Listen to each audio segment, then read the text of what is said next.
ഏത് നമ്മുടെ മറ്റേ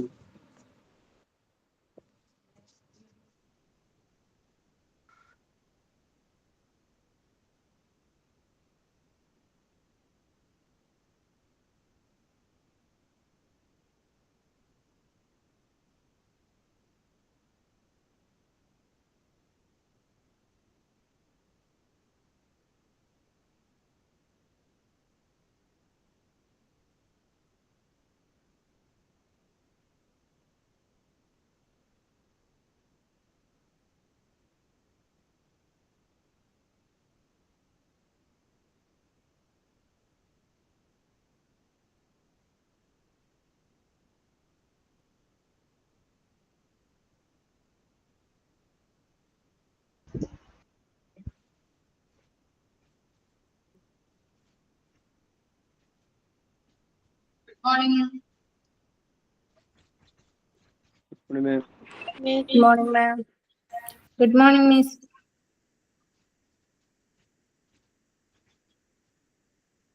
Good morning. Okay, എങ്ങനെയുണ്ടായിരുന്നു വിഷു ഒക്കെ അടിച്ചു പൊളിച്ചോ?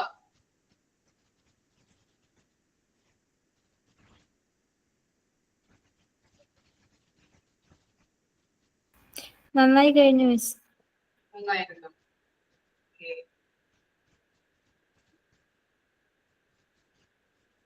Morning. Okay. ഇനി നമുക്ക് ആംബുലൻസ് സർവീസിൽ രണ്ട് ചാപ്റ്റർ 2 പേജ് കൂടി നമുക്ക് എടുക്കാനുണ്ട് കേട്ടോ. ആംബുലൻസ് സർവീസിൽ അതോടുകൂടി നമ്മുടെ പോർഷൻ അല്ലെങ്കിൽ ഈ ചാപ്റ്റർ കംപ്ലീറ്റ് ആയി. പ്രൂവിംഗ് ആണ് നമുക്ക് പഠിക്കാനുള്ളത്. എന്താണ് പ്രൂവിംഗ് എന്ന് വെച്ചാല്? പ്രൂവ് എന്തായിരിക്കും മീനിങ്? പ്രൂവ് എന്ന് പറഞ്ഞാല്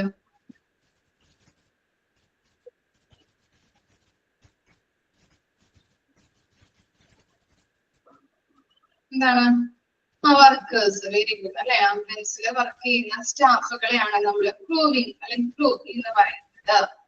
നമുക്ക് നോക്കാം ആംബുലൻസിൽ വർക്ക് ചെയ്യുന്ന സ്റ്റാഫുകൾ ആരൊക്കെയാണ്. കുറച്ച് സ്റ്റാഫുകളെ കുറിച്ച് പഠിക്കാനുണ്ട്. ഒരു 10 സ്റ്റാഫുകളെ കുറിച്ച് പഠിക്കാനുണ്ട്. അവരുടെ ഡ്യൂട്ടി എന്താണെന്നുള്ളത് നമുക്ക് നോക്കാനുണ്ട് കേട്ടോ. അതാണ് പ്രൂവിംഗിൽ പറയുന്നത്. സ്റ്റാർട്ട് ചെയ്യാം നമുക്ക്. There are different levels of qualification that the ambulance crew may hold, from holding the formal qualification to have a fully qualified doctors on board. എന്താണ് അവിടെ ആംബുലൻസിൽ വർക്ക് ചെയ്യുന്ന സ്റ്റാഫുകൾ എന്ന് പറഞ്ഞാല് ഡിഫറെന്റ് ലെവൽസ് ഓഫ് ക്വാളിഫിക്കേഷൻ ഉള്ളവരായിരിക്കും അല്ലെ. ഡിഫറെന്റ് ലെവൽസ് ഓഫ് ക്വാളിഫിക്കേഷൻ ഉള്ള ആളുകളായിരിക്കും ആംബുലൻസ് ക്രൂവില് വർക്ക് ചെയ്യുന്നത്. എത്ര വരെയുള്ള ആളുകൾ ഉണ്ടാവും? ഇപ്പോ എന്താണ് ഫസ്റ്റ് എയ്ഡ് കൊടുക്കുന്ന ആളുകൾ തുടങ്ങി സ്റ്റാഫുകൾ തുടങ്ങി. ഇപ്പോ ആക്സിഡന്റ് കേസ് ഒക്കെ ആണെങ്കിൽ ഫസ്റ്റ് എയ്ഡ് കൊടുക്കുന്ന സ്റ്റാഫുകൾ തുടങ്ങി ഡോക്ടേഴ്സ് പോലുള്ളവർ വരെ ആംബുലൻസ് ക്രൂവില് വർക്ക് ചെയ്യുന്ന സ്റ്റാഫുകളാണ്. Most ambulance service require at least 2 members to be on every ambulance, 1 to drive and 1 to attend the patient. എന്താണ് അറ്റ്ലീസ്റ്റ് 2 members എങ്കിലും ആംബുലൻസ് സർവീസിൽ വർക്ക് ചെയ്യുന്ന ആളുകളായിരിക്കും. ഒന്നാമത് പറയുന്നത് ആരാണ്? ആംബുലൻസ് ഓടിക്കാനായിട്ട് ഡ്രൈവർ വേണം അല്ലെ. ഡ്രൈവർ ഉണ്ടാവും. അതുപോലെ തന്നെ ഇപ്പൊ ഒരു രോഗിയെ നമ്മൾ ഹോസ്പിറ്റലിൽ എത്തിക്കുകയാണെങ്കിൽ അവിടെ കൂടി ഇരിക്കാനായിട്ട് അവർക്ക് എന്തെങ്കിലും അത്യാവശ്യങ്ങളൊക്കെ വന്നു കഴിഞ്ഞിട്ടുണ്ടെങ്കിൽ അവരെ അറ്റൻഡ് ചെയ്യാനായിട്ടൊരു സ്റ്റാഫ് കൂടിയും അവിടെ ഉണ്ടായിരിക്കും. അപ്പൊ എന്താണ് പറയുന്നത്? അറ്റ്ലീസ്റ്റ് 2 members എങ്കിലും ആംബുലൻസ് സർവീസിൽ വർക്ക് ചെയ്യുന്നവരാണ്. ഓക്കെ. ഇനി എന്താണ് കോമൺ ആംബുലൻസ് ക്രൂ ക്വാളിഫിക്കേഷൻസ് ആണ്. ഓക്കെ. ഫസ്റ്റ് വൺ എന്താണ്? First responder. ആരാണ് ഫസ്റ്റ് റെസ്പോണ്ടർ എന്ന് പറഞ്ഞാല്? പഠിച്ചിട്ടുണ്ടല്ലോ നമ്മള്. ഓർമ്മയുണ്ടോ? ഫസ്റ്റ് റെസ്പോണ്ടർ എന്ന് പറയുന്നത് ആരെയാണ്? ഫസ്റ്റ് റെസ്പോണ്ടർ എന്ന് പറയുന്നത്?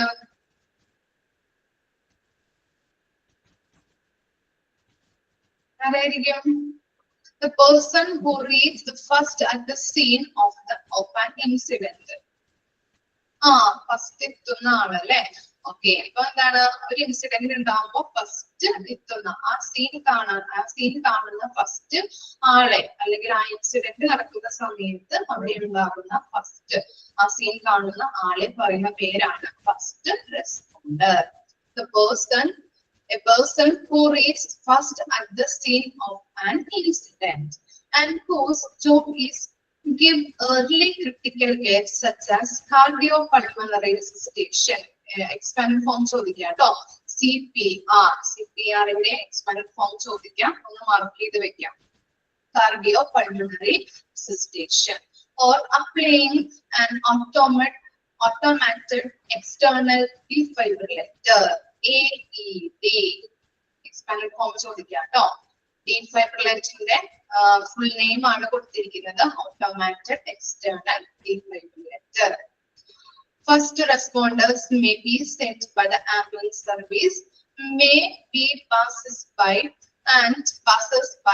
or may be dispatched to the scenes from other agencies such as the police or fire department.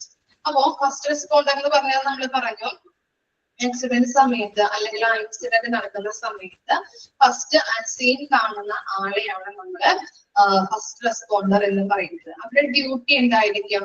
ഇപ്പൊ ഒരാൾ പെട്ടെന്ന് കുഴഞ്ഞ് വീണ് കിടക്കുകയാണെങ്കിൽ നമ്മൾ ഇത് കൊടുക്കണം, CPR കൊടുക്കണം അല്ലെ. അപ്പൊ CPR കൊടുക്കാനായിട്ട്, അതുപോലെ ആക്സിഡന്റ് ആയിട്ട് ഹാർട്ട് നിന്ന് പോയിട്ടുള്ള ആളുകളൊക്കെ ആണെങ്കിൽ അവിടെ എന്താണ്, രാജാറാണിയിൽ ഞാൻ പറഞ്ഞില്ലേ എക്സാമ്പിള്, നസ്രിയയുടെ കാര്യം പറഞ്ഞില്ലേ, രാജാറാണിയില് ഡിഫൈബ്രിലേറ്റർ കൊടുക്കുന്നത് ഹാർട്ട് നിന്ന് പോകുമ്പോൾ ഒരു ഇലക്ട്രിക് ഷോക്ക് കൊടുത്തിട്ട് ആ സാധനം ഒന്ന് അരച്ച് ഇത് ചെയ്യുന്നുണ്ട്, ആ മെഷീൻ ഒന്ന് അരച്ചിട്ട് ഹൃദയത്തിൽ അല്ലെ ഹാർട്ടിന്റെ അവിടെ വെക്കുമ്പോൾ എന്താണ് സ്റ്റാർട്ട് ആവുന്നുണ്ട് അല്ലെ, ഹാർട്ട് സ്റ്റാർട്ട് ആവുന്നുണ്ട്. ആ മെഷീനെയാണ് നമ്മൾ ഡിഫൈബ്രിലേറ്റർ എന്ന് പറയുന്നത്. അപ്പൊ അങ്ങനെ CPR കൊടുക്കാനായിട്ട് ഡിഫൈബ്രിലേറ്റർ മെഷീൻ പ്രവർത്തിപ്പിക്കാനായിട്ട് ഒരു പ്രത്യേക സ്കില്ലുള്ള ആളായിരിക്കണം ആര്, ഫസ്റ്റ് റെസ്പോണ്ടർ എന്ന് പറയുന്നത്. അപ്പോ എന്താണ്, ചിലപ്പോ വഴിയിൽ നടന്നു പോകുന്ന ആളുകളായിരിക്കാം ഫസ്റ്റ് റെസ്പോണ്ടർ ആയിട്ട് വരുന്നത്, അല്ലെങ്കിൽ എന്തായിരിക്കാം, ചിലപ്പോ ആംബുലൻസ് സർവീസിനോട് കൂടിയിട്ട് ആംബുലൻസിൽ വരുന്ന ആളുകളായിരിക്കാം, അല്ലെങ്കിൽ പോലീസുകാരായിരിക്കാം, അല്ലെങ്കിൽ എന്താണ് ഫയർ ഡിപ്പാർട്ട്മെന്റിലെ ആളുകളായിരിക്കാം. ഓക്കെ, ഇത്തരം കാര്യങ്ങളാണ് ഫസ്റ്റ് റെസ്പോണ്ടറിന്റെ ഡ്യൂട്ടി ആയിട്ട് വരുന്നത്. ക്ലിയർ ആണോ? ഓക്കെ ആണോ? ഫസ്റ്റ് റെസ്പോണ്ടർ എന്ന് പറയുന്നത് എന്തെങ്കിലും ഡൗട്ട് ഉണ്ടോ? ഇനി നെക്സ്റ്റ് ആണ് ആംബുലൻസ് ഡ്രൈവർ. നമുക്കറിയാം അല്ലെ, ആംബുലൻസ് ഓടിക്കുന്ന ഡ്രൈവറിനെയാണ് ആംബുലൻസ് ഡ്രൈവർ എന്ന് പറയുന്നത്. Some service employees staff without any qualification, just basic first training, whose work is to simply drive the vehicle. Okay, ambulance ഡ്രൈവറിന്റെ ക്വാളിഫിക്കേഷൻ എന്ന് പറയുന്നത് എന്താണ്? അധികം ക്വാളിഫിക്കേഷൻ ഒന്നും ഉണ്ടാവില്ല അല്ലെ അദ്ദേഹത്തിന്റെ വർക്ക് അല്ലെങ്കിൽ ഡ്യൂട്ടി എന്ന് പറയുന്നത് എന്താണ്? ആ വാഹനം ഓടിക്കുക എന്ന ഡ്യൂട്ടി മാത്രമാണ് ആംബുലൻസ് ഡ്രൈവർ ചെയ്യേണ്ടത്.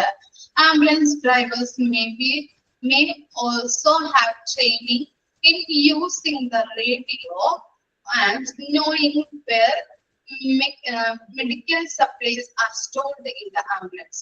അവരുടെ ഡ്യൂട്ടി എന്ന് പറഞ്ഞു കഴിഞ്ഞാല് ഒന്നാമതായിട്ട് എന്താണ്, വാഹനം ഓടിക്കുക. അതുപോലെ തന്നെ എന്താണ്, റേഡിയോ നമ്മൾ പഠിച്ചിട്ടില്ലേ, RDS എന്താണ്, റേഡിയോ ഡാറ്റ സിസ്റ്റം അല്ലെ, ഓർമ്മയുണ്ടാ പറഞ്ഞത്? RDS എന്താണിത്? മൗത്ത് ടു മൗത്ത് കമ്മ്യൂണിക്കേഷൻ ആണ്. അപ്പൊ ആ സിസ്റ്റം പ്രവർത്തിപ്പിക്കാനായിട്ടുള്ള ടെക്നിക്കുകൾ അറിയണം. അതുപോലെ തന്നെ ഈ ഫസ്റ്റ് എയ്ഡ് പോലുള്ള എന്താണ് ആക്സിഡന്റ് നടക്കുന്ന സമയത്ത് അല്ലെങ്കിൽ ആക്സിഡന്റ് പേഷ്യന്റിനെ വണ്ടിക്കകത്ത് കയറ്റി കഴിഞ്ഞിട്ടുണ്ടെങ്കിൽ അയാൾക്ക് നമ്മൾ ഇത് കൊടുക്കണം, ഫസ്റ്റ് എയ്ഡ് കൊടുക്കണം അല്ലെ. അപ്പൊ ഫസ്റ്റ് എയ്ഡ് കാര്യങ്ങളൊക്കെ സൂക്ഷിച്ചു വെച്ചിരിക്കുന്നത് അല്ലെങ്കിൽ വണ്ടിയുടെ ഉള്ളിൽ എവിടെയാണ് അത് സ്റ്റോർ ചെയ്ത് വെച്ചിരിക്കുന്നത് എന്നുള്ള കാര്യം ആ ഡ്രൈവർക്ക് അറിഞ്ഞിരിക്കേണ്ടതാണ്. ഇത്തരം കാര്യങ്ങളാണ് ആംബുലൻസ് ഡ്രൈവറിന്റെ ഡ്യൂട്ടി എന്ന് പറയുന്നത്. ഒന്നാമതായിട്ട് വാഹനം ഓടിക്കാൻ അറിയണം, അതുപോലെ തന്നെ ഫസ്റ്റ് എയ്ഡ് കാര്യങ്ങൾ വെച്ചിരിക്കുന്ന സ്റ്റോർ ചെയ്ത് വെച്ചിരിക്കുന്നത് എവിടെയാണെന്ന് അറിയണം, വാഹനത്തിന്റെ എവിടെയാണെന്ന് അറിയണം. അതുപോലെ തന്നെ RDS സിസ്റ്റം അതിൽ പ്രവർത്തിപ്പിക്കുന്ന ടെക്നിക്കുകൾ അറിഞ്ഞിരിക്കണം. ക്ലിയർ ആയോ? ഒന്ന് വായിച്ചു നോക്കിയ രണ്ട് കാര്യങ്ങളും, ഫസ്റ്റ് റെസ്പോണ്ടറും അതുപോലെ തന്നെ ആംബുലൻസ് ഡ്രൈവറും. ജസ്റ്റ് ഒന്ന് വായിക്കാം കേട്ടോ.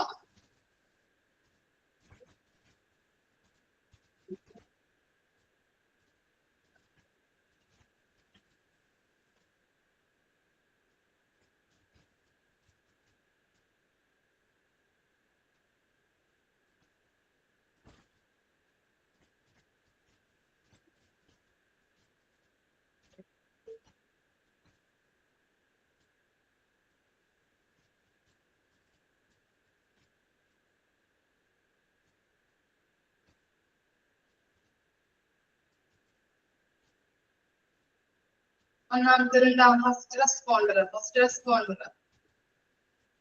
ഫസ്റ്റ് റെസ്പോണ്ടർ എന്ന് പറഞ്ഞു കഴിഞ്ഞിട്ടുണ്ടെങ്കിൽ ആ സീൻ കാണുന്ന ഇപ്പൊ ആക്സിഡന്റ് കേസ് ഒക്കെ ആണെങ്കിൽ ആ ആക്സിഡന്റ് കേസ് നടക്കുന്ന സമയത്ത് ഫസ്റ്റ് വരുന്ന ആളാണ് ആര്, അല്ലെങ്കിൽ ആ സീൻ കാണുന്ന ആളിനെയാണ് നമ്മൾ ഫസ്റ്റ് റെസ്പോണ്ടർ എന്ന് പറയുന്നത്. ഇവർക്ക് എന്താണ്, അവർ പ്രത്യേക സ്കില്ലുകളുള്ള ആളുകളായിരിക്കണം അല്ലെ. അവര് ചിലപ്പോ CPR കൊടുക്കേണ്ടതായിട്ട് വരും, അല്ലെങ്കിൽ ചിലപ്പോ എന്താണ് ഈ ഡീഫൈബ്രിലേറ്റർ ഹാർട്ടിൽ നിന്ന് പോയിട്ടുണ്ടെങ്കിൽ അത് പ്രവർത്തിപ്പിക്കുന്നതുമായിട്ട് അതിന്റെ വിഷയം കാര്യങ്ങളൊക്കെ വിഷയത്തിന്റെ കാര്യങ്ങളൊക്കെ അറിയേണ്ടതായിട്ട് വരും. അപ്പൊ അത് പ്രവർത്തിപ്പിക്കാൻ വേണ്ടതായിട്ടുള്ള പ്രത്യേക ട്രെയിനിങ്ങും പ്രത്യേക സ്കില്ലുകളും ലഭിച്ച ആളുകളായിരിക്കണം ഈ ഫസ്റ്റ് റെസ്പോണ്ടർ എന്ന് പറയുന്നത്.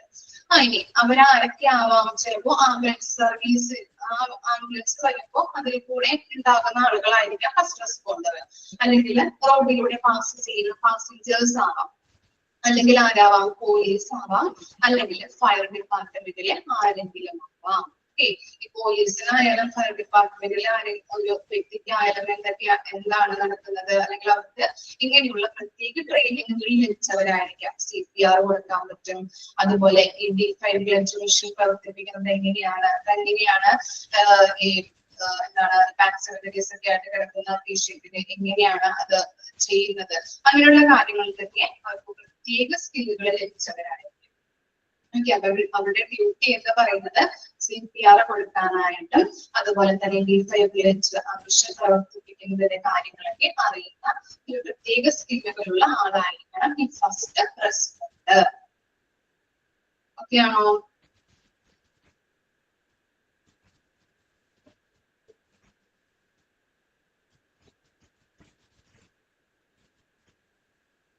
ഇനി നെക്സ്റ്റ് പറയട്ടെ, തേർഡ് വൺ ആണ് നോൺ എമർജൻസി അറ്റൻഡന്റ്.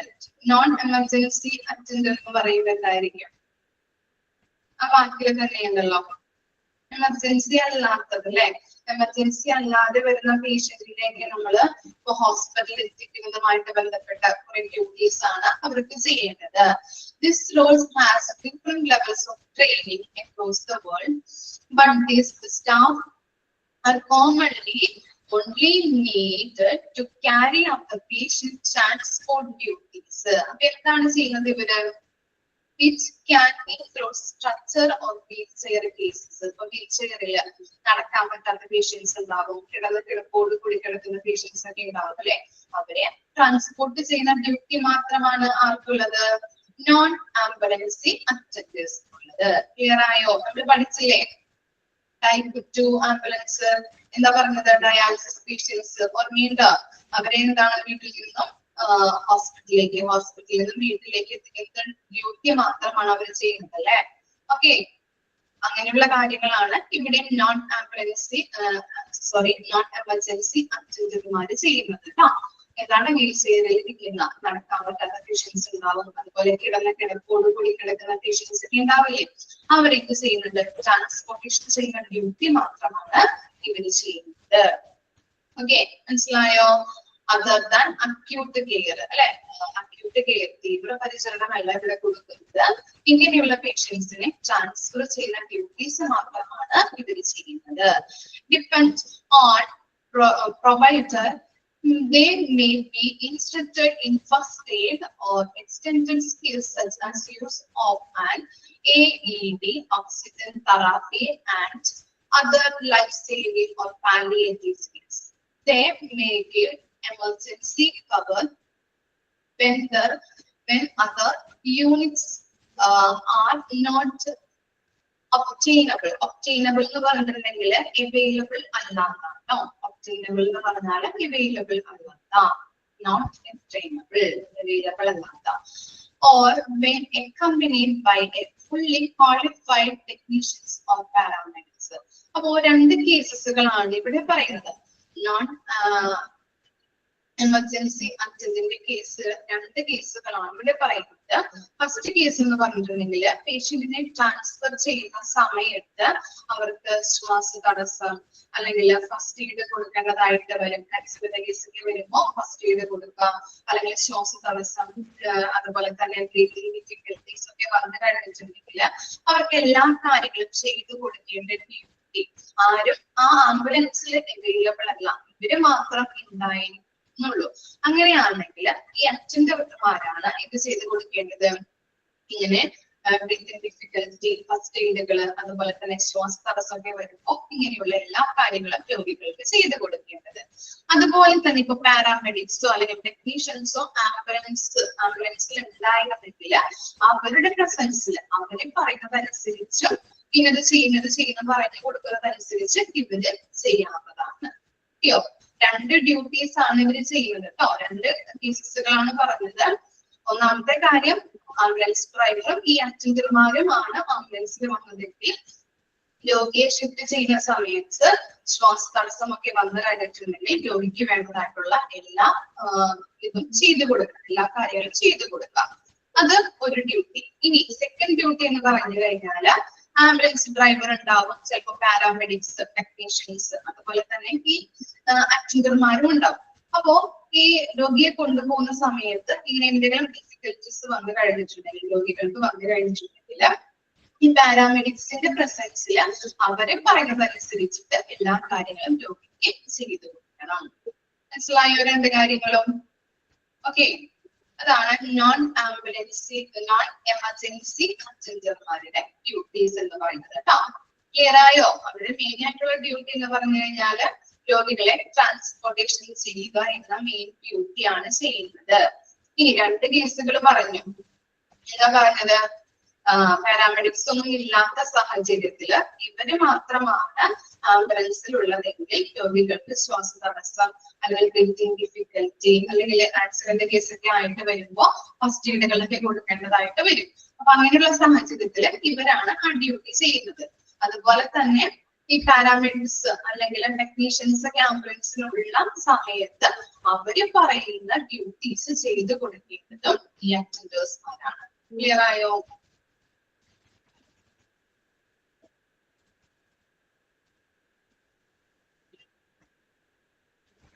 ഇനി നെക്സ്റ്റ് ആണ് എമർജൻസി കെയർ അസിസ്റ്റന്റ് അല്ലെ. എമർജൻസി കെയർ അസിസ്റ്റന്റ് നമ്മൾ നേരത്തെ പറഞ്ഞത് നോൺ എമർജൻസി അറ്റൻഡേഴ്സ് ആണ് കേട്ടോ. ഇവിടെ പറഞ്ഞത് എന്താണ്? എമർജൻസി കെയർ അസിസ്റ്റന്റ് ആണ്. നോക്കിക്കോളൂ. Front line ambulance driver who arrive at occurrence in both emergency and non emergency situations. അപ്പൊ എമർജൻസി സിറ്റുവേഷൻസ് വന്നാലും നോൺ എമർജൻസി സിറ്റുവേഷൻസ് വന്നാലും അവിടെ പ്ലേസിൽ എത്തേണ്ടത് ആരായിരിക്കും? ഇവരെത്തണം അല്ലെ. ആംബുലൻസ് ഡ്രൈവറും അതുപോലെ തന്നെ അസിസ്റ്റൻസുമാരും എത്തേണ്ടത് അത്യാവശ്യമാണ്. Their job is to help the technicians or paramedics. They are working with carrying out their duties. ഇനി എന്താണ്? ഈ ടെക്നീഷ്യൻസും ഉണ്ടാവും, അതുപോലെ തന്നെ പാരാമെഡിക്സും ആംബുലൻസ് സർവീസിന്റെ ഭാഗമായിട്ട് അതിനകത്ത് ആ വാഹനത്തിൽ ഉണ്ടാവും. അപ്പോ ഇവരെ അസിസ്റ്റ് ചെയ്യുക, ഇവരെ സഹായിക്കുക എന്ന ഡ്യൂട്ടി മാത്രമാണ് ആര് ചെയ്യേണ്ടത്? എമർജൻസി കെയർ അസിസ്റ്റൻസ് ചെയ്യേണ്ടത്. പാരാമെഡിക്സിനെയും ടെക്നീഷ്യൻസിനെയും സഹായിക്കുക എന്ന ഡ്യൂട്ടിയാണ് ഇവർ ചെയ്യേണ്ടത്. അതാണ് ഈ എമർജൻസി കെയർ അസിസ്റ്റന്റിന്റെ ജോബ് ഡ്യൂട്ടി ആയിട്ട് വരുന്നത്. ഇനി എന്തൊക്കെ ഡ്യൂട്ടിയാണ് അവർ ചെയ്യുന്നത്? മേക്കിംഗ് അപ്പ് മെഡിക്കേഷൻസ് കൊടുക്കാനായിട്ട്, മരുന്നുകൾ കൊടുക്കാനായിട്ട് സഹായിക്കുന്നുണ്ട്. ഇനി എന്താണ്? സെറ്റിംഗ് അപ്പ് ഫ്ലൂയിഡ്സ് അല്ലെ. എന്താണ്? ഇപ്പൊ ട്രിപ്പ് ഒക്കെ ഇടുന്ന സമയത്ത്, രോഗികളെ ട്രാൻസ്പോർട്ടേഷൻ ചെയ്യുന്ന സമയത്ത് ട്രിപ്പ് ഒക്കെ ഇടേണ്ടതായിട്ട് വരും. അപ്പൊ ട്രിപ്പുകൾ ഇടുന്ന സാഹചര്യത്തില് ആ ടൈമിൽ എല്ലാ കാര്യങ്ങളും സജ്ജീകരിച്ച് കൊടുക്കേണ്ടത് ആരാണ്? ഈ അസിസ്റ്റൻസ് ആണ്. അതുപോലെ തന്നെ ഓർ ഡ്യൂയിങ് സിമ്പിൾ ഒബ്സർവേഷനും ചെയ്യും. ഇക്കാര്യങ്ങളൊക്കെയാണ് ഇവിടെ ഡ്യൂട്ടീസ് ആയിട്ട് വരുന്നത്. മെഡിസിൻ കൊടുക്കുമ്പോൾ സഹായിക്കണം, അതുപോലെ തന്നെ ട്രിപ്പുകൾ ഇടുമ്പോൾ അവരുടെ എല്ലാ കാര്യങ്ങളും അവർക്ക് വേണ്ടതായിട്ടുള്ള എല്ലാ കാര്യങ്ങളും സജ്ജീകരിച്ചു കൊടുക്കുക. സിമ്പിൾ ആയിട്ട് രോഗികളെ ഒബ്സർവ് ചെയ്യേണ്ടത്, വീക്ഷിക്കേണ്ടത് ഇവരുടെ ഡ്യൂട്ടിയാണ്. ക്ലിയർ ആയോ? മനസ്സിലായോ? രണ്ട് കാര്യങ്ങളൊന്ന് വായിച്ചു നോക്കിയേ. നോൺ എമർജൻസി അറ്റൻഡന്റ്, അതുപോലെ തന്നെ എമർജൻസി കെയർ അസിസ്റ്റന്റ്.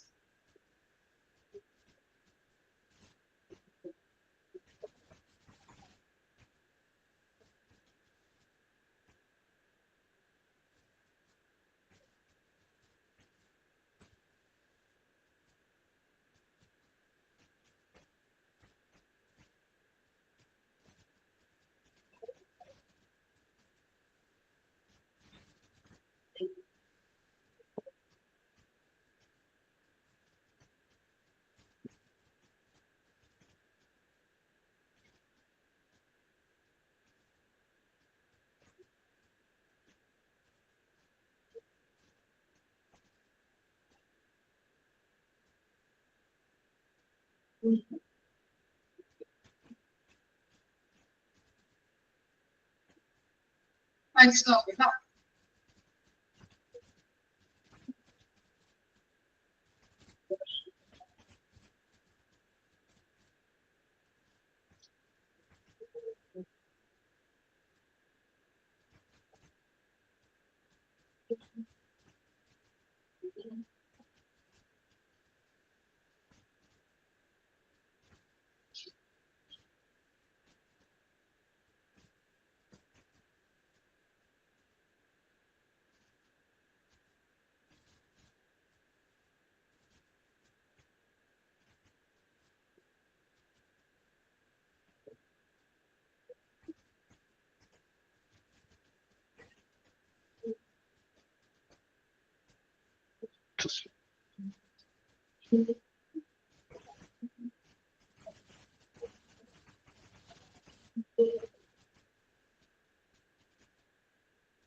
ഓക്കെ ആണോ? രണ്ട് കാര്യങ്ങളും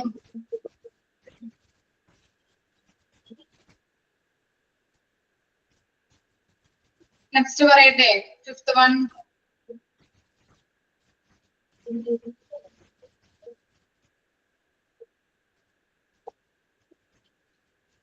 ഓക്കെ, ഫിഫ്ത് വൺ ആണ് എമർജൻസി മെഡിക്കൽ ടെക്നീഷ്യൻ.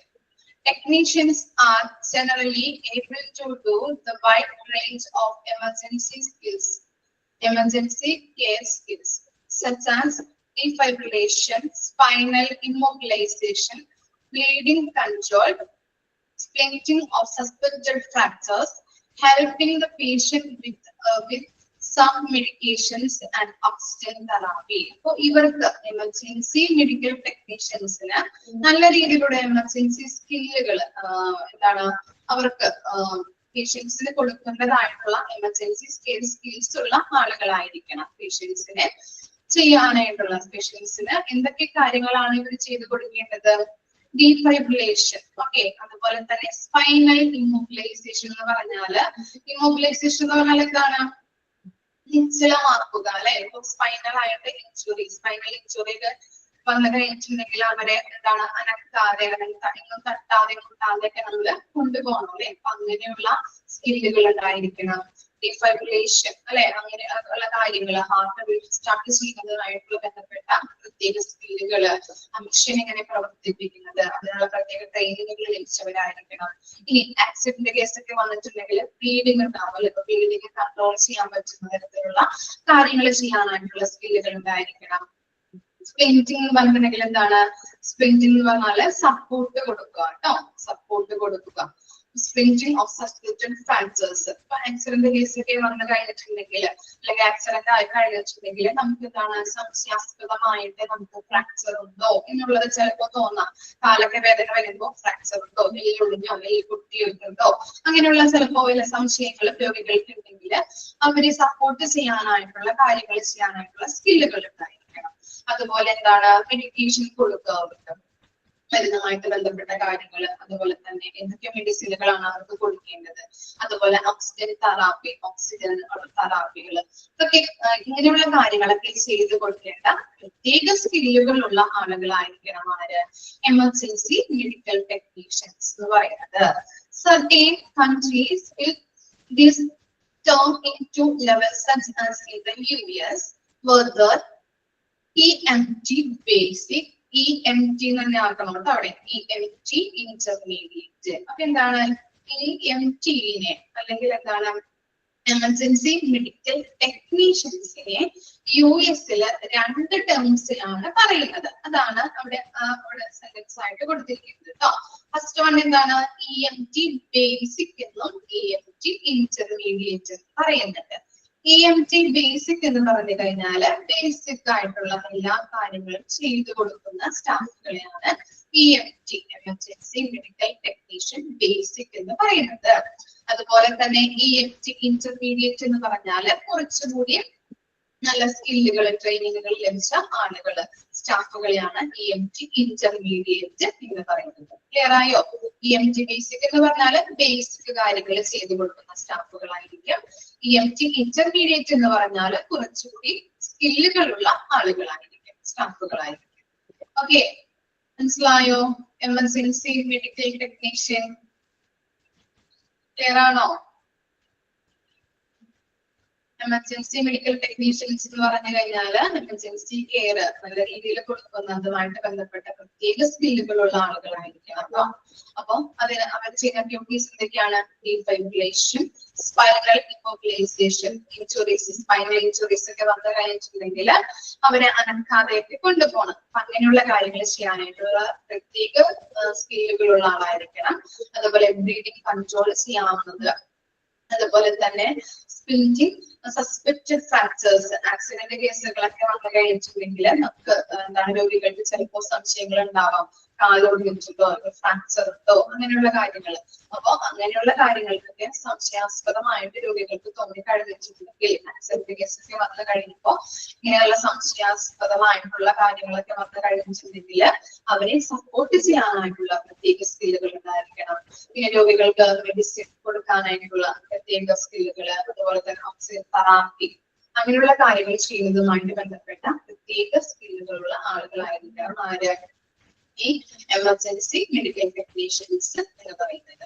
അതുപോലെ തന്നെ US-ലെ 2 ടേംസിലാണ് EMT പറയുന്നത്, EMT ബേസിക് എന്നും EMT ഇന്റർമീഡിയറ്റ്. EMT ബേസിക് എന്ന് പറഞ്ഞാല് ബേസിക് കാര്യങ്ങൾ ചെയ്തു കൊടുക്കുന്ന സ്റ്റാഫുകളെയാണ് EMT ബേസിക് എന്ന് പറയുന്നത്. EMT ഇന്റർമീഡിയറ്റ് എന്ന് പറഞ്ഞാല് കുറച്ചുകൂടി സ്കില്ലുകളുള്ള ആളുകളായിരിക്കും, സ്റ്റാഫുകളായിരിക്കും. ഓക്കെ ആണോ?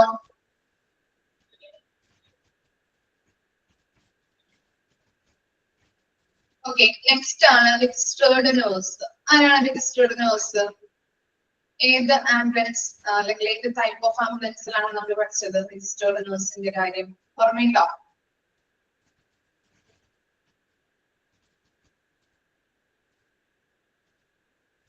രജിസ്റ്റേർഡ് നേഴ്സ് ഉണ്ടാകുന്ന ആംബുലൻസ് ഏതാണ്? Type A, type B, type C and type D. ഓർമ്മയുണ്ടോ? മിസ് നീ പറഞ്ഞു നോക്കി, ഏതിലായിരിക്കും, ഏത് ടൈപ്പ് ഓഫ് ആംബുലൻസിലായിരിക്കും രജിസ്റ്റേർഡ് നേഴ്സ് ഉള്ളത്? ക്രിട്ടിക്കല്. ടൈപ്പ് എ ആണോ, ടൈപ്പ് ബി ആണോ, ടൈപ്പ് സി ആണോ, ടൈപ്പ് ഡി ആണോ? ക്രിട്ടിക്കൽ കെയർ കൊടുക്കുന്നത് ടൈപ്പ് എ. ഇനി ആര് പറയും? ടൈപ്പ് എ എന്ന് ഒരാൾ പറഞ്ഞു. ഇല്ല, type B. Okay, type D. Anjana type D. Okay, Dhanya type D. ഇനി ആരെങ്കിലും? ടൈപ്പ് സി ആരും പറഞ്ഞില്ലല്ലോ.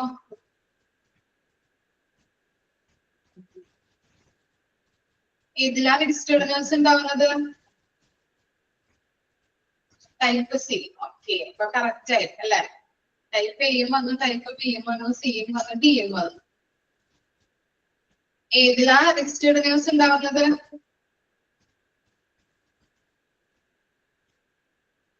ഏതിലാണ്? വിഷുവിന്റെ ഇതിലൊക്കെ മറന്നുപോയ ആംബുലൻസ് സർവീസ് ടൈപ്പ് ഡിയിലാണ് കേട്ടോ. ഓക്കെ, നന്നായിട്ടുണ്ട്. ആരും വായിച്ചു നോക്കുന്നില്ലല്ലേ? ആ ഓക്കെ, ഞാൻ പറഞ്ഞിട്ടുണ്ട് അന്നാന്ന് എടുക്കുന്ന ഭാഗങ്ങൾ അന്നാന്ന് തന്നെ വായിച്ചു നോക്കണം, അല്ലെങ്കിൽ നിങ്ങൾക്ക് തന്നെയാണ് ബുദ്ധിമുട്ടുണ്ടാകുന്നത്. ഓക്കെ, ഇപ്പൊ ടൈപ്പ് ഡി ആംബുലൻസിലാണ് നമ്മള് രജിസ്റ്റേർഡ് നേഴ്സ് ഉണ്ടാകുന്നത്. കാർഡിയാക് അറസ്റ്റുമായിട്ട് ബന്ധപ്പെട്ടത്. Okay, very good. അപ്പൊ അങ്ങനെയുള്ള ക്രിട്ടിക്കൽ കെയർ കൊടുക്കേണ്ട രോഗികളുടെ ആംബുലൻസിലാണ് ആരുണ്ടാവുന്നത്? രജിസ്റ്റേർഡ് നേഴ്സ് ഉണ്ടാക്കുന്നത്. In certain systems nurses are the principal providers of advanced level care on ambulance, usually in places of paramedics. Nurse may also work on ambulances for critical care transport. അപ്പോൾ എല്ലാ ആംബുലൻസിലും സാധാരണയായിട്ട് usually ആയിട്ട് നമ്മൾ എന്താണ് paramedics ഒക്കെ ആയിരിക്കും, അല്ലെങ്കിൽ technicians ഒക്കെ ആയിരിക്കും ആംബുലൻസ് സർവീസിൽ വരുന്നത്. പക്ഷേ ക്രിട്ടിക്കൽ കെയർ കൊടുക്കേണ്ട പേഷ്യൻസിനെ ട്രാൻസ്പോർട്ടേഷൻ ചെയ്യേണ്ടതായിട്ടുണ്ടെങ്കിൽ അവിടെ ആരായിരിക്കും ഉണ്ടാകുന്നത്? രജിസ്റ്റേർഡ് നേഴ്സ് ആയിരിക്കും ഉണ്ടാകുന്നത്. ഓക്കെ, ക്ലിയർ ആയില്ലേ? ജസ്റ്റ് അത്രയും കൺസെപ്റ്റ് മാത്രം മനസ്സിലാക്കി വെച്ചാൽ മതി. ക്രിട്ടിക്കൽ കെയർ കൊടുക്കേണ്ട പേഷ്യൻസിനെ കൊണ്ടുപോകേണ്ടതായിട്ട് വന്നിട്ടുണ്ടെങ്കിൽ അതിനകത്ത് ആ ആംബുലൻസിൽ രജിസ്റ്റേർഡ് നേഴ്സ് നിർബന്ധമായിട്ട് ഉണ്ടാകും. ഇനി നെക്സ്റ്റ് ആണ് paramedics. This is a high level of medical training and often comprises of key skills not available for technicians such as cannulation and with it the ability to administer the range of drugs such as morphine. Morphine എന്താണ്? Morphine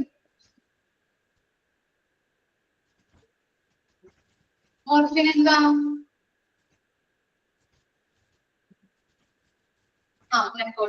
okay, എന്താണ്? വേദന സംഹാരി. അതുപോലെ ചക്കിയൽ incubation. എന്തായിരിക്കും tracheal intubation എന്ന് പറഞ്ഞാല് നോസിലൂടെയോ മൗത്തിലൂടെയോ tube connect ചെയ്ത് ലങ്സിലേക്ക് oxygen കൊടുക്കുന്ന പ്രക്രിയ, ഓക്കെ, അല്ലെങ്കിൽ ആ പ്രോസസ്, അതിനെയാണ് ട്രക്കിയൽ ഇൻറ്റുബേഷൻ എന്ന് പറയുന്നത് കേട്ടോ. നോസിലൂടെയോ മൗത്തിലൂടെയോ ട്യൂബ് കണക്ട് ചെയ്ത് ട്യൂബ് കണക്ട് ചെയ്ത് ലെൻസിലേക്ക് ഓക്സിജൻ കൊടുക്കുന്ന പ്രോസസ്സർ.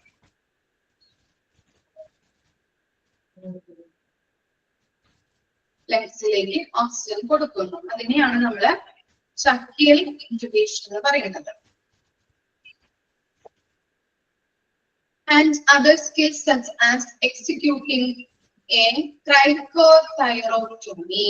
Cricothyrotomy എന്ന് പറഞ്ഞാല് നെക്കിലൂടെ നമ്മുടെ ഇവിടെ ഒരു ദ്വാരം, ചെറിയൊരു ഹോൾ ഇട്ട് കൊടുത്തുകൊണ്ട് ട്യൂബ് ഇൻസേർട്ട് ചെയ്ത് എയർവേ ഓപ്പൺ ആക്കുന്നു.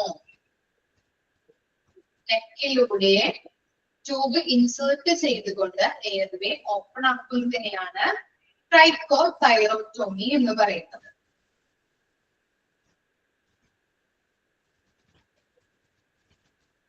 ഓക്കെ, അപ്പോ പാരാമെഡിക്സ് എന്ന് പറയുന്നത് ഹൈ ലെവൽ മെഡിക്കൽ ട്രെയിനിങ് ലഭിച്ച പേഴ്സൺസ് ആയിരിക്കും ഈ പാരാമെഡിക്സ് എന്ന് പറയുന്നത്.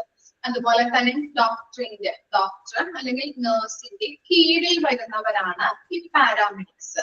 ഹൈ ലെവൽ മെഡിക്കൽ ട്രെയിനിങ് ലഭിച്ചവരായിരിക്കും. അതുപോലെ തന്നെ ഡോക്ടേഴ്സിന്റെയും നഴ്സുമാരുടെയും കീഴിൽ പ്രവർത്തിക്കുന്നവരായിരിക്കും പാരാമെഡിക്സ് എന്ന് പറയുന്നത്. അതുപോലെ തന്നെ ടെക്നീഷ്യൻസിന് അനുവദനീയമല്ലാത്ത കാര്യങ്ങള് ചെയ്യാനായിട്ട് പ്രത്യേകം സ്കില്ലുകൾ ലഭിച്ചവരായിരിക്കും ഈ പാരാമെഡിക്സ് എന്ന് പറയുന്നത്. ഓക്കെ, അങ്ങനെ ഓക്കെ, ക്ലിയർ ആയില്ലേ? അപ്പോ ഞാൻ പറഞ്ഞത് എന്താണ്? ഹൈ ലെവൽ മെഡിക്കൽ ട്രെയിനിങ് ലഭിച്ചവരായിരിക്കും. ഡോക്ടറിന്റെയോ നഴ്സിന്റെയോ കീഴിൽ പ്രവർത്തിക്കുന്നവരാണ്, കീഴിൽ പ്രവർത്തിക്കുന്നവരാണ്. അതുപോലെ തന്നെ ടെക്നീഷ്യൻസിന് അലവബിൾ അല്ലാത്ത കാര്യങ്ങൾ, ടെക്നീഷ്യൻസിന് ചെയ്യാൻ പറ്റാത്ത കാര്യങ്ങൾ ഇവരായിരിക്കും ചെയ്യുന്നത്. അതപ്പോ എന്തൊക്കെ ഡ്യൂട്ടീസ് ആണ്? കാനുലേഷൻ അറിയാലോ. കാനുലേഷൻ ട്രിപ്പ് ഇടുമ്പോൾ ഞരമ്പിലൂടെ എന്താണ് ഞരമ്പുകൾ നോക്കിയിട്ട് കാനുല പ്ലേസ് ചെയ്യുന്ന രീതിയല്ലേ, അതിനെയാണ് കാനുലേഷൻ എന്ന് പറയുന്നത്. അതുപോലെ തന്നെ എന്താണ് വേദന സംഹാരികൾ കൊടുക്കുക, മരുന്നുമായിട്ട് ബന്ധപ്പെട്ട് വേദന സംഹാരികൾ കൊടുക്കുന്നുണ്ട്. അതുപോലെ ചക്കിയർ ഇൻറ്റുബേഷൻ എന്ന് പറഞ്ഞത് മനസ്സിലായില്ലേ? നോസിലൂടെയോ മൗത്തിലൂടെയോ ട്യൂബ് കണക്ട് ചെയ്തുകൊണ്ട് എന്ത് ചെയ്യുന്നുണ്ട്? ലങ്സിലേക്ക് ഓക്സിജൻ കൊടുക്കുന്ന പ്രോസസ്സ്, അതിനെയാണ് ട്രക്കിയൽ ഇൻറ്റുബേഷൻ എന്ന് പറയുന്നത്. അതുപോലെ തന്നെ ഹൈപ്പോതൈറോക്ടോമി, നെക്കിലൂടെ ഒരു ഹോള് ഉണ്ടാക്കിയിട്ട് അതിലൂടെ ട്യൂബ് കടത്തി ലങ്സിലേക്ക് ഓക്സിജൻ കൊടുക്കുന്നു. ആ പ്രക്രിയയാണ് ഹൈപ്പോതൈറോക്ടോമി എന്ന് പറയുന്നത്. അപ്പൊ ഇതൊക്കെ ചെയ്യാനായിട്ട് പ്രത്യേക സ്കില്ലുകളുള്ള ആളുകളായിരിക്കും ആര്? പാരാമെഡിക്സ് കേട്ടോ. ഇപ്പൊ പാരാമെഡിക്സ് എന്ന് പറഞ്ഞാല് ഹൈ ലെവൽ മെഡിക്കൽ ട്രെയിനിങ് ലഭിച്ചവരാണ്. നേഴ്സിന്റെയോ ഡോക്ടറിന്റെയോ കീഴിൽ പ്രവർത്തിക്കുന്നവരാണ്. കാനുലേഷൻ ചെയ്യാനായിട്ടും മോർഫിൻസ് കൊടുക്കാനായിട്ടും അതുപോലെ തന്നെ ട്രക്കിയൽ ഇൻറ്റുബേഷൻ ചെയ്യാനായിട്ട് അതുപോലെ ഹൈപ്പോതൈറോക്ടോമി ഇതൊക്കെ ചെയ്യാനായിട്ടുള്ള പ്രത്യേക സ്കില്ലുകളുള്ള ആളുകളായിരിക്കും. ഓക്കെ ആണോ? വായിച്ചു നോക്കിയ പാരാമെഡിക്സ് വരെ ഒന്ന് വായിച്ചു നോക്കൂ കേട്ടോ.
ക്ലിയർ ആയില്ലേ? പാരാമെഡിക്സ് വരെ ക്ലിയർ ആണോ? ഇനി നെക്സ്റ്റ് ആണ് കേട്ടോ. നെക്സ്റ്റ് പറയാം. Emergency care practitioner. This position is outlined to bridge the link between ambulance care and the care of general practitioner.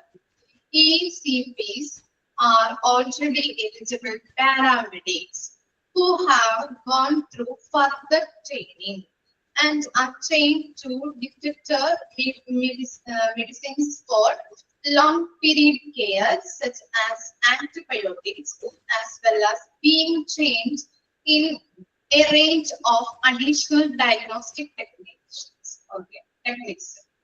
അപ്പൊ എന്താണ് എമർജൻസി കെയർ പ്രാക്ടീഷണർ എന്ന് പറഞ്ഞാല്?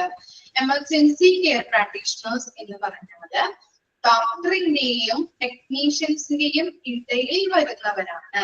ഓക്കെ, ജസ്റ്റ് ഒന്ന് മിസ് പറയുമ്പോൾ ഒന്ന് അവിടെ എഴുതി വെച്ചാൽ മതി കേട്ടോ. ഡോക്ടേഴ്സിന്റെയും ടെക്നീഷ്യൻസിന്റെയും ഇടയിൽ പ്രവർത്തിക്കുന്നവരാണ് അല്ലെങ്കിൽ ഇടയിൽ വരുന്നവരാണ് എമർജൻസി കെയർ പ്രാക്ടീഷണർ എന്ന് പറയുന്നത്. ഇവർക്ക് എന്താണ്, ഓൾറെഡി എലിജിബിൾ പാരാമെഡിക്സ് ആയിരിക്കും ഇവര്. ഓൾറെഡി എലിജിബിൾ ആയിട്ടുള്ള പാരാമെഡിക്സുകളാണ് ആര്, എമർജൻസി കെയർ പ്രാക്ടീഷണർ എന്ന് പറയുന്നത്. അവർക്ക് നല്ല രീതിയിൽ ട്രെയിനിങ് ലഭിച്ചവരാണ്. who have gone through further training, അല്ലെ, ഫർദർ ട്രെയിനിങ് കിട്ടിയിട്ടുള്ള പേഴ്സൺസ് ആണ് അല്ലെങ്കിൽ സ്റ്റാഫുകളാണ് എമർജൻസി കെയർ പ്രാക്ടീഷണേഴ്സ് എന്ന് പറയുന്നത്. അതുപോലെ ഇപ്പോൾ ലോങ് ടൈം പീരീഡ് കെയർ കൊടുക്കേണ്ട പേഷ്യൻസിന് അവർക്ക് കൊടുക്കേണ്ട മരുന്നുകളെ കുറിച്ച്, ആന്റിബയോട്ടിക്സിനെ കുറിച്ചിട്ടും അതുപോലെ തന്നെ ഡയഗ്നോസ്റ്റിക് ടെക്നിക്സിനെ കുറിച്ചിട്ടും കൂടുതൽ അറിവുള്ളവരായിരിക്കും ആര്, എമർജൻസി കെയർ പ്രാക്ടീഷണേഴ്സ്. ക്ലിയർ ആയോ? ഡോക്ടേഴ്സിന്റെയും ടെക്നീഷ്യൻസിന്റെയും ഇടയിൽ വരുന്നവരാണ് എമർജൻസി കെയർ പ്രാക്ടീഷണേഴ്സ് എന്ന് പറഞ്ഞാല്. ഇവർക്ക് ഫർദർ ട്രെയിനിങ്ങുകൾ ലഭിച്ചിട്ടുണ്ട്. അതുപോലെ തന്നെ ഓൾറെഡി എലിജിബിൾ പാരാമെഡിക്സുകളാണ് എമർജൻസി കെയർ പ്രാക്ടീഷണർ എന്ന് പറഞ്ഞാല്. അതുപോലെ എന്താണ്, ലോങ് പീരീഡിലേക്ക് കെയർ കൊടുക്കേണ്ട പേഷ്യൻസിന് അവർക്ക് കൊടുക്കേണ്ട മരുന്നുകളെ കുറിച്ച്, ആന്റിബയോട്ടിക്സിനെ കൊടുക്കേണ്ടതായിട്ട് വരും. അപ്പൊ അങ്ങനെയുള്ള കാര്യങ്ങളെ കുറിച്ചും അതുപോലെ തന്നെ ഡയഗ്നോസ്റ്റിക് ടെക്നിക്കിനെ കുറിച്ചൊക്കെ കൂടുതൽ അറിവ് ലഭിച്ചവരായിരിക്കും ആര്, അല്ലെങ്കിൽ അറിവുള്ളവരായിരിക്കും ഈ എമർജൻസി കെയർ പ്രാക്ടീഷണേഴ്സ് എന്ന് പറയുന്നത്. ഓക്കെ, ക്ലിയർ ആയോ? മിസ് പറഞ്ഞ പോയിന്റ്സ് മാത്രം ഒന്ന് അണ്ടർലൈൻ ചെയ്ത് വെച്ചാൽ മതി കേട്ടോ. ജസ്റ്റ് എന്താണ്, ഓൾറെഡി എലിജിബിൾ പാരാമെഡിക്സ്, അതൊന്ന് ജസ്റ്റ് ഒന്ന് അണ്ടർലൈൻ ചെയ്ത് വെക്കാം. അതുപോലെ തന്നെ എന്താണ്, who have gone through further training, അതിന്റെ അടിയിൽ ഒന്ന് വരച്ചു വെച്ചാൽ മതി. ഇപ്പൊ പെട്ടെന്ന് നമുക്ക് ഐഡന്റിഫൈ ചെയ്യാൻ പറ്റും.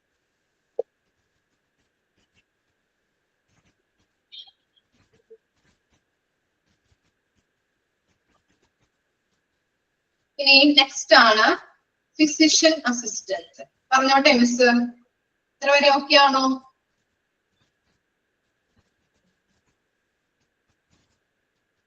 ഓക്കെ, നെക്സ്റ്റ് ആണ് physician assistant. Physician assistants are seen mainly in English-speaking countries and are known as physician associates in some countries. അപ്പോൾ നമുക്ക് ഫിസിഷ്യൻ അസിസ്റ്റന്റിനെ പറയുന്ന മറ്റൊരു പേരാണ് ഫിസിഷ്യൻ അസോസിയേറ്റ്.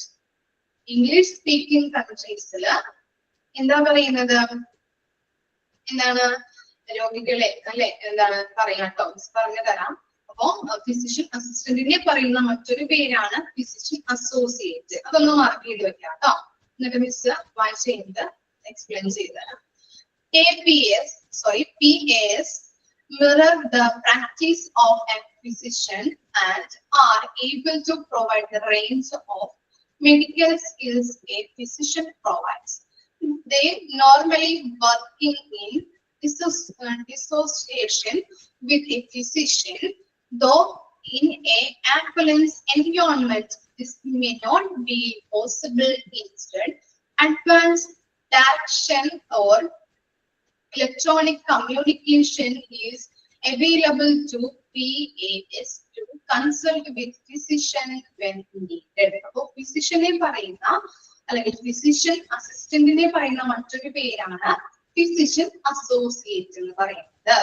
ഫിസിഷ്യന്റെ കീഴിൽ വരുന്നതാണ് ഈ ഫിസിഷ്യൻ അസോസിയേറ്റ്.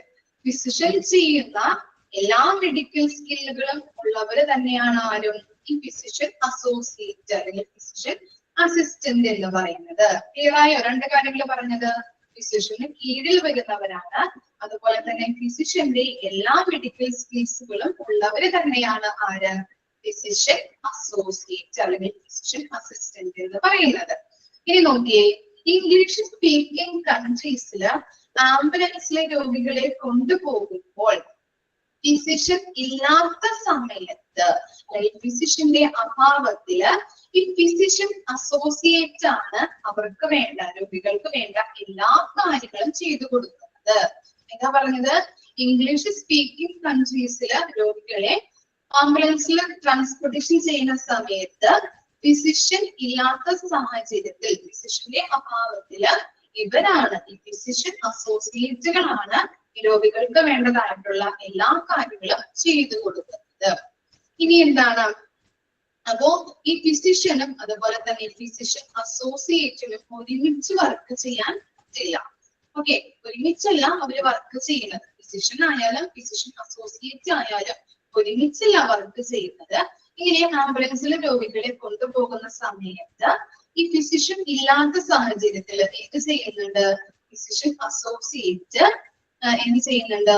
കമ്മ്യൂണിക്കേറ്റ്, ഫിസിഷ്യനോട് കമ്മ്യൂണിക്കേറ്റ് ചെയ്തുകൊണ്ട് അവർക്ക് എന്താണ് ഇനി ചെയ്തു കൊടുക്കേണ്ടത്, നെക്സ്റ്റ് എന്ത് മരുന്നുകളാണ് കൊടുക്കേണ്ടത്, അതിന് ഓക്സിജൻ സിലിണ്ടേഴ്സ് വെക്കണം, അപ്പൊ അങ്ങനെയുള്ള കാര്യങ്ങള് ഈ ഇലക്ട്രോണിക് കമ്മ്യൂണിക്കേഷൻ വഴി ഫിസിഷ്യനിലൂടെ ഫിസിഷ്യൻ അസോസിയേറ്റ് ചെയ്യുന്നു. മനസ്സിലായോ?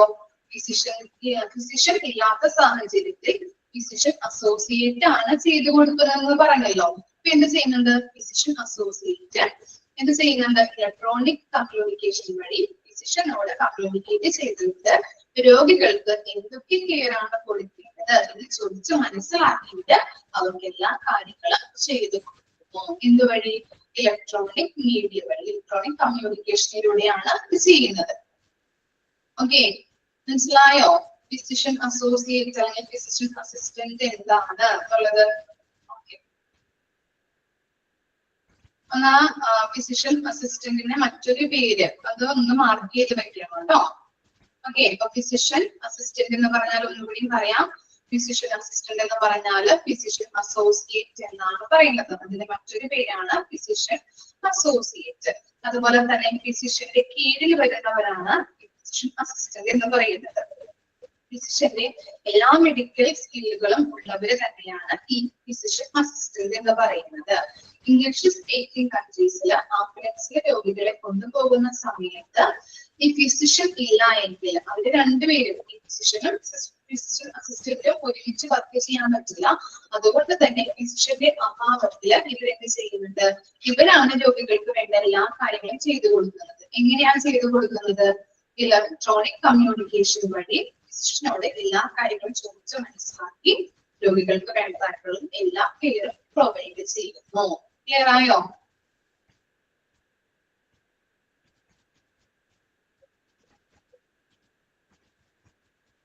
ഇനി ലാസ്റ്റ് വൺ ആണ് ഫിസിഷ്യൻ.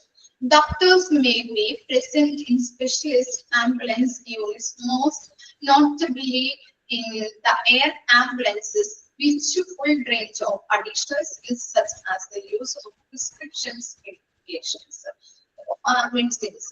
ഇനി എന്താണ് ഫിസിഷ്യൻ എന്ന് പറയുന്നത്? ഫിസിഷ്യൻ ആരാണ്? ഡോക്ടേഴ്സ് ആണ് അല്ലെ? ഫിസിഷ്യൻ എന്ന് പറയുന്നത് ഡോക്ടേഴ്സിനെ തന്നെയാണ്. ഡോക്ടേഴ്സ് ആണ് ഫിസിഷ്യൻ എന്ന് പറയുന്നത്. ഫിസിഷ്യനെ പറയുന്ന പേരാണ് ഫിസിഷ്യൻ അല്ലെങ്കിൽ ഡോക്ടേഴ്സ് എന്നാണ് അവര് പറയുന്നത്.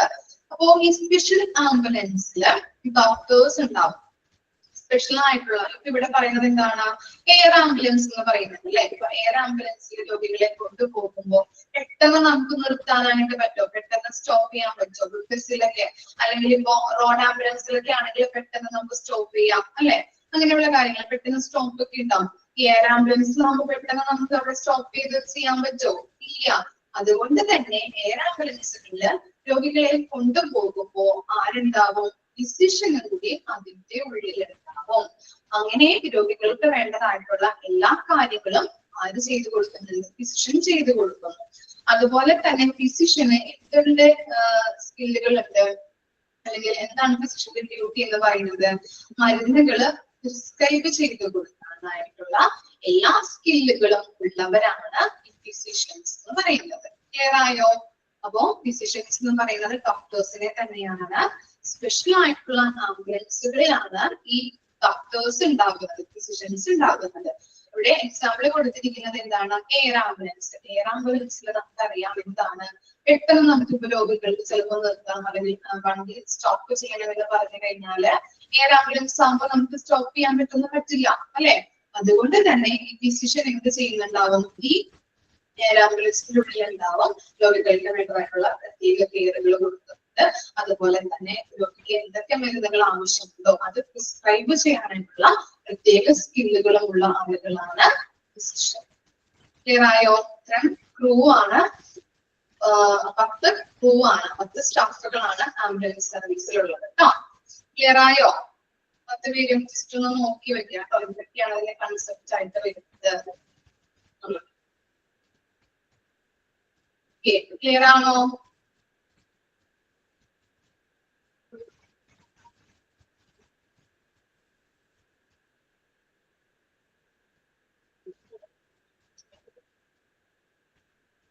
ഇനി നമ്മൾ ഒരു ചാപ്റ്റർ കൂടി തുടങ്ങി വെക്കുക കേട്ടോ.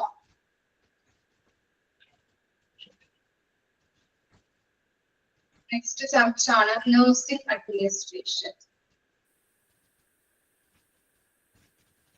ജസ്റ്റ് ഒന്ന് തുടങ്ങി വെക്കുക. സ്ക്രീൻ കാണുന്നുണ്ടോ മക്കളെ? ക്ലിയർ ആണോ നിങ്ങൾക്ക്?